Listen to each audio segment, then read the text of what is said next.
Praise lord. నిజంగా ఈ రోజుల్లోనే ప్రపంచం చూస్తుంటే చాలా అతలోకుతలంగా ఉంది. నిజంగా ఈ చిన్న ఏజ్‌లోనే పిల్లలు దారి తప్పుతుంటుంటే చాలా భయంకరంగా ఉంది. తమ తల్లిదండ్రులు ఎంతగానో బాధపడుతున్నారు. ఎందుకంటే ఈ పిల్లలు యవ్వన ప్రాయంలోకి రాగానే స్నేహితులని ఎటువంటి వారిని సెలక్షన్ చేసుకోవాలో తెలియక వారు చెడ్డవారిని స్నేహితులుగా చేసుకొని వారికి అనేక రకాల వ్యసనాలకు పారవుతున్నారు. వ్యసనాలు అంటే చిన్న చిన్న వ్యసనాలు కాదు. సిగరెట్లు కాల్చడము, మందు తాగడము, అమ్మాయిల దగ్గరికి వెళ్ళడము, ఇలాంటి వ్యసనాలకి లోనవుతున్నారు. జోదాట, ఇలాగా రకరకాల వ్యసనాలకు బారయ్యి వారు తమ తల్లిదండ్రులను బాధపెడుతున్నారు. నిజంగా ఈ దినాన నువ్వు ఎలా ఉన్నావు, నీ తల్లిదండ్రులు బాధపడుతున్నావు అని నువ్వు గమనించలేట్లేదు. కానీ నిజంగా నీ దేవుడైన యెహోవా కూడా బాధపడుతున్నాడు. ఎందుకంటే నిన్ను సృష్టించిన సృష్టికర్త ఆయనే కదా. నీ తల్లిదండ్రులను సృష్టించింది కూడా ఆయనే కదా. నీ తల్లిదండ్రులు ఎంత బాధపడతారో నేను సృష్టించిన సృష్టికర్త కూడా అంతే బాధపడతాడు. ఈ దినాన నువ్వు దేవుని నమ్ముకున్నావు, కానీ దేవుని నమ్ముకొని నువ్వు చేస్తున్న పనులు, అసహ్యమైన పనులు ఆయన చూసి బాధపడుతూ ఉంటాడు. నిజంగా నువ్వు చేసిన ప్రతి పని కూడా, ప్రతి చోట కూడా ఆయన ఉంటాడు. కానీ నన్ను ఎవరు గమనించట్లేదు అని అనుకుంటావు. పరిశుద్ధ గ్రంథంలో నేను చూసినట్లయితే ఒక ధనవంతుడు ఉన్నాడు. ఇలాగే తనకి 2 కొడుకులు ఉన్నారు. ఆ 2 కొడుకుల్లో యవన సమయంలో వచ్చారు. ఆ యవన ప్రాయంలోనే వారిద్దరికి కూడా చెరువుకు ఆస్తి రాసిచ్చాడు. నేను ఉంటానో లేను కానీ తెలియదు, కానీ మీ ఇద్దరికి ముందుగానే ఆస్తి రాసిస్తున్నానని రాశాడు. కానీ ఇందులోనే పెద్ద కొడుకేమో తండ్రి బాటలో ఉన్నాడు, తండ్రితోనే ఉన్నాడు. కానీ చిన్నవాడే మాత్రం తండ్రితో పాటు లేడు. ఈ లోకము బాటలో పట్టి వేరే ఊరికి వెళ్ళి, వేరే దేశానికి వెళ్ళి తనకిష్టం వచ్చినట్టుగా తనకిష్టం వచ్చినట్టుగా ఆనందం పొందుతూ, తనకిష్టం వచ్చినట్టుగా సంతోషంతో ఉన్నాడు. కానీ లోక సువార్త 15వ అధ్యాయము 11 నుంచి 32 దాకా కూడా ఈ ధనవంతుడి గురించి, అంటే తప్పిపోయిన కుమారుని గురించి పోలి చూపిస్తుంది. ఎందుకంటే ఈ లోకము అటు రీతిగానే ఉందని, ఆ కుమారుడు, చిన్న కుమారుడు ఎప్పుడైతే లోక బాటలో పట్టాడో, వ్యసనం బాటలో పట్టాడో, అమ్మాయిలతో తిరిగాడో, జార స్త్రీ వైపు ఉన్నాడు, ఈ స్నేహితుడు అనేది చూపిస్తుంది. కనుకే ఈ దినాన నిజంగానే ఆ స్నేహితుడు, డబ్బు ఉన్నంత వరకు స్నేహితులు ఉన్నారు ఆ వ్యక్తితో. కానీ డబ్బు ఉన్నంత వరకే స్నేహితులు ఉన్నారు. డబ్బు అయిపోయిన తర్వాత స్నేహితులు దూరం అయ్యారు. తను చూడగానే మొహం తిప్పుకొని వేరే చోట నుంచి వెళ్ళిపోతున్నారు స్నేహితులు. అలాగే జార స్త్రీ కూడా నీ దగ్గర డబ్బు ఉంటేనే నా దగ్గర అని చెప్పడం జరిగింది. కనుక డబ్బు ఉంటేనే ఎవరైనా సరే మన దగ్గరకు వస్తాడు. డబ్బు ఉంటేనే మనం ఎవరినైనా మనల్ని గౌరవించే వాళ్ళు డబ్బు ఉంటేనే. ఇదేనా నువ్వు ఎలా ఉన్నావు మరి తెలియదు, కానీ ఒకసారి ఆలోచించు సహోదర, నువ్వు ఏ రీతిగా ఉన్నావో. నీ తండ్రిని బాధ పెట్టేవాడిగా ఉన్నావా, నీ తల్లిని బాధ పెట్టేవాడిగా ఉన్నావా? నిజంగా నీ వాళ్ళు స్నేహితులు నిన్ను దగ్గర రానివ్వకపోవచ్చేమో, కానీ నీ తల్లిదండ్రులు నిన్ను దగ్గర రానిస్తారు. నీ తల్లిదండ్రులు నువ్వంటే చాలా ప్రేమ. అలాగే ఈరోజు నీ దేవాది దేవుడు కూడా నువ్వు దగ్గర రావడం అంటేనే ఆయనకి చాలా ఇష్టం. ఆయన ఆరాధించడము, ఆయన వెంబడించడం అంటేనే ఆయనకి ఇష్టం.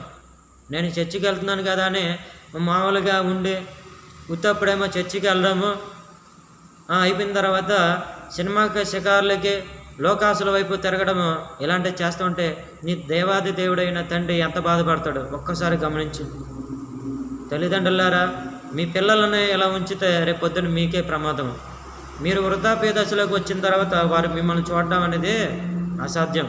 ఎందుకంటే ఇప్పుడు లోకంలోనే అటే జరుగుతున్నాయి. ఈ తప్పిపోయిన కుమారుడు ఈ లోకం బాటలు పట్టి డబ్బంతా అవగొట్టుకొని చివరికి డబ్బంతా అయిపోయిన తర్వాత తనకు ఆకలి వేస్తుంది, విపరీతంగా ఆకలి వేస్తుంది. ఆకలి బాధను తీర్చుకోవాలి. అయితే ఏం చేయాలి? ఒకరి దగ్గరికి వెళ్ళి పని చేయాలి. ఈ ఒకరి దగ్గరికి వెళ్ళి పని చేసేది ఎవరి దగ్గరికి?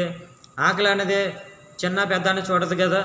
పందులు కాసేవాడి దగ్గరికి వెళ్ళి ఆ పందుల వాండర్తో అన్నాడు, మీరు కాస్త భోజనం పెడితే మీ పందులు నేను చూసుకుంటాను అని చెప్పాడు. అయితే ఎప్పుడైతే ఆ మాట అన్నాడో ఆ పందుల వాండరు ఇతనికి ఇవ్వడం జరిగింది. ఇతనికి భోజనం పెట్టాడు, కానీ చాలనంత ఆహారం. మరి ఇతనికి ఆకలి వేస్తుంది ఇంకా. అయితే ఆ పందులకు పొట్టు పెడుతున్నాడు ఈ చిన్నవాడు. ఆ వ్యక్తి పందులకు పొట్టు పెడుతూ తనకు కూడా ఆకలి తెచ్చుకుందామని పొట్టు దగ్గరికి వెళ్ళి తినడం మొదలెట్టాడు. అయితే ఇంతలో వానర్ వచ్చాడు. వానర్ వచ్చిన తర్వాత వానర్ చూశాడు, ఎలా నువ్వు పందులకి పొట్టు పెడతావు, పందులను మేపుతావా అని చెప్పి నువ్వు కూడా తింటున్నావా అని అతన్ని గద్దించడం జరిగింది. అతన్ని గద్దించిన తర్వాత గద్దించి బయటికి తోస్తాడు. అయితే ఆ సమయంలో ఎవరి దగ్గర తీసుకుంటారు? ఎవరి దగ్గర తీసుకోరు. కనుక తన దగ్గర అంతా పోయింది, ఎవరో తీసుకుంటారో. అయితే ఈ సమయాన నా తండ్రి దగ్గరికి వెళ్తే చాలా మంచిది. నా తండ్రి దగ్గర చాలామంది పనివాళ్ళు ఉన్నారు, అందులో నన్ను ఒక పనివాడికి చూస్తే చాలు అనే ఒక ఆలోచనతో తన తండ్రి దగ్గరికి వెళ్తాను. ఆ తండ్రి క్షమిస్తాడని ఒక నమ్మకంతో వెళ్ళాడు. అయితే ఈ దినాన నువ్వు ఆలోచిస్తున్నావా? నీ దేవుడైన యెహోవా, నీ ప్రభువైన రక్షకుడైన యేసుక్రీస్తు నిన్ను క్షమిస్తాడు. నువ్వు చేసిన ప్రతి పాపమును కూడా నీవు నమ్మి ఆయన నన్ను క్షమిస్తాడు, నన్ను దగ్గరికి తీసుకుంటాడని నువ్వు నమ్మి ఆయన దగ్గరికి వస్తే నీ పాపములన్నిటినీ, నీ దోషములన్నిటినీ తొలగించి ఆయన రక్తముతో కడిగి వేస్తాడు. ఈ భూమి మీద ఉన్న జనులందరినీ కూడా తన బిడ్డలుగా సేకరించుకున్నాడు. ఆయన అంగీకరించుకున్నాడు. తన బిడ్డల కోసం ఈ భూలోకానికి వచ్చాడు. వారు చేసిన తప్పిదములను, వారు చేసిన పాపములను తన రక్తముతో కడిగివేసి మనం కోసం ఎదురు చూచున్నాడు. కానీ నువ్వు ఏం చేస్తున్నావు ఒకసారి ఆలోచించు.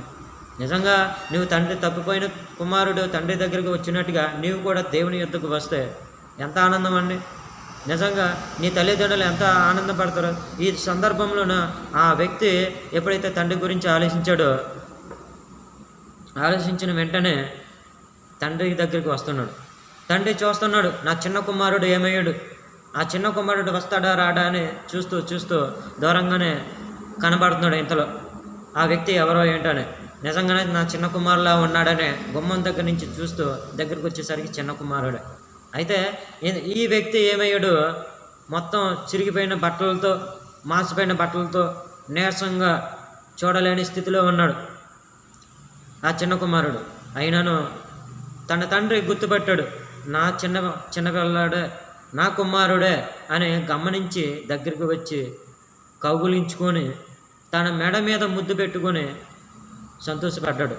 ఇదనా నువ్వు కూడా నిజంగాన ఈ లోకంలోని పడి, నువ్వు ఈ లోకంలోనే జార స్త్రీ వైపు తిరగడము, మందు వ్యసనాలు ఉంటే ఈ క్షణాన్ని మానేసి నీ దేవుడి దగ్గరికి రా. ఈ లోకంలోని స్నేహితులు ఎవరు నిన్ను చూడరు. ఈ లోకంలో నీ దగ్గర డబ్బు ఉన్నంత వరకే నిన్ను చూస్తారు, డబ్బు ఉన్నంత వరకే నిన్ను గౌరవిస్తారు. అటు తర్వాత ఎవరు నిన్ను గౌరవించరు, ఏమీ లేకపోతాయి.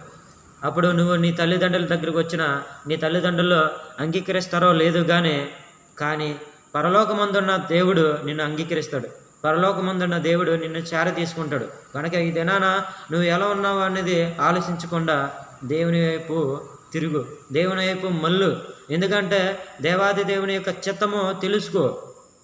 అయితే తప్పిపోయిన కుమారుడు తండ్రి దగ్గరికి వచ్చిన తర్వాత తండ్రి దగ్గర తీసుకున్నాడు. ఇంతలో పని వాళ్ళని కేకవేసి, నా కుమారుడు వచ్చాడు, తప్పిపోయిన కుమారుడు వచ్చాడు కనుక ఆ కుమారుడు వచ్చినందుకు మీరు వెళ్ళి ఒక గొర్రెని వధించి విందు చేయండి, పండగ చేసుకున్నానని ఆ పని వాళ్ళతో చెప్పడం జరిగింది. ఈ దినాన నిజంగా ఆ తండ్రి చేసిన ఆ ఆర్భాటము, ఆ తండ్రికి వచ్చిన సంతోషము ఇంత అంత కాదండి. నిజంగానే ఒక పిల్లవాడు తండ్రి దగ్గరికి వస్తే చాలా ఆనందపడతారు. కానీ నీవు తప్పులు చేస్తే తల్లిదండ్రులు ఎంత బాధపడతారో ఆలోచించావా? నీవు చేసిన తప్పిదముల వలన, నీవు వారిని హింసించుకోవడం వలన, వారిని నీవు ద్వేషించడం వలన వారు ఎంతో బాధపడతారు. వారి హృదయాన్ని గుచ్చినట్టుగా ఉంటారు మీరు. కనుక ఈ దినాన ఆ తప్పిపోయిన కుమారుడు ఎలా అయితే తల్లిదండ్రుల దగ్గరికి వచ్చాడో, నీవు కూడా తండ్రి యొద్దకు వచ్చి నీ దేవుడైన యెహోవాని నమ్ము, యేసుక్రీస్తుని నమ్ము, రక్షకుని నమ్మి బాప్తీసం పొంది దేవుని యొద్దకు చేరు. అయితే ఎప్పుడైతే తండ్రి ఆ చిన్నవాడికి ఇలాగా విందు చేస్తుంటుంటే సమయంలో పెద్ద కొడుకు వచ్చాడు.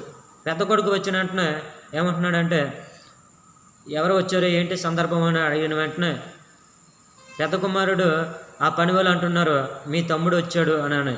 అయితే పెద్ద కుమారుడికి బాధ వేసింది. నేను ఎన్నాళ్ళ ఉన్నాను కదా, నాకు ఏ రోజు కూడా ఒక మేకను కొయ్యలేదు, ఏ రోజు కూడా నన్ను ఇలా చూడలేదే అని. కానీ తండ్రి వచ్చాడు, తండ్రి దగ్గర అంటున్నాడు, నాన్న ఇదేంటి, ఏ రోజు కూడా నాకు ఇలా చేయలేదు, ఇప్పుడు తమ్ముడు వచ్చాడనే నువ్వు ఎలా చేస్తున్నావు నాన్న. తండ్రి అంటున్నాడు, నువ్వు ఎప్పుడు కూడా నాతో పాటు ఉన్నావు కాబట్టి నీకెప్పుడు కూడా నా రాజ్యము నీదే, నా ఆస్తి మొత్తం నీదే.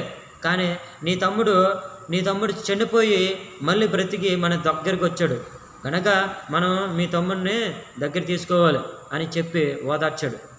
కనుక ఈ దినాన ఈ సమయాన నువ్వు ఏ రీతిగా ఉన్నావో, ఏమి ఆలోచిస్తున్నావో ఒక్కసారి గమనించు. నిజంగానే నీ దేవుడైన యెహోవాను నువ్వు నమ్మితే, నీ ప్రభు అయిన యేసుక్రీస్తునే రక్షకునిగా అంగీకరిస్తే నీ దేవుడు నిన్ను ఎప్పుడు కూడా విడిచిపెట్టేవాడు కాదు. నువ్వు దారి తప్పిపోయావేమో, కానీ నా దేవుడు నన్ను అసహించుకుంటాడేమో, నా తల్లిదండ్రులు నన్ను అసహించుకుంటారేమో అని అనుకుంటున్నావేమో, కానీ అసహించుకోరు. నీవు నీ తల్లిదండ్రుల దగ్గరికి వెళ్ళు, నీ దేవుడైన యెహోవాను నమ్ము, రక్షణ పొందు. కనుక ఈ దినాన ప్రతిదీ కూడా ఆలోచించుకో సోదరి సహోదర. నీవు ఏం చేస్తున్నావో ఒక్కసారి ఆలోచించుకో. ఆయన యొక్క ప్రేమ, ఆయన యొక్క కరుణ, ఆయన యొక్క కనికరము మన పట్ల ఉంటుంది ప్రతిదీ కూడా. కనుక ఈ సందర్భంలో నువ్వు ఒక్కసారి గమనించి నీ దేవుడి యొద్దకు చేరు. ఆయన యొక్క పని నిమిత్తమును తెలుసుకొని ఎలా చేస్తే బాగుంటుందో నీ దేవుడిని అడుగు, నీ తండ్రిని అడుగు. ప్రతి ఒక్కరు కూడా యవనస్తులు రక్షింపబడతారు. ఈ రీతిగా ఉంటాయి. తల్లిదండ్రులు కూడా ఈ పని చేస్తే ప్రతి ఒక్కరు కూడా రక్షించబడతారు. నమ్మి బాప్తీసం పొందిన వారు రక్షింపబడతారు, నమ్మని వారు శిక్షకే విధింపబడతారు.